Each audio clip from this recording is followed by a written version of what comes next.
In today's video, I'm going to teach you how to connect Zoho Mail to Shopify. We'll use Zapier to link the two, so when something happens in your Zoho Mail inbox, it can automatically trigger an action in your Shopify store. This is great for saving time and keeping your store data in sync without manual work. First, head to zapier.com and sign into your account.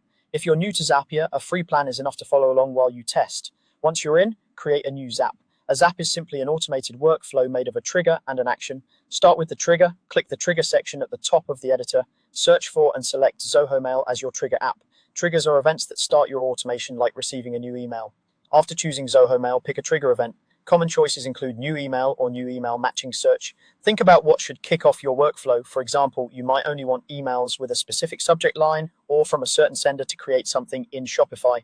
Next, sign into your Zoho Mail account when prompted. Zapier will open a secure window where you can grant permission.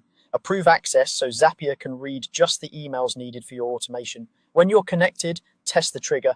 Zapier will try to pull in a sample email. If you don't see one, send yourself a quick test message that matches your criteria, then try the test again. Seeing sample data here helps you map fields correctly later. Now move down to the action, click the action section to define what happens in Shopify after that email is detected.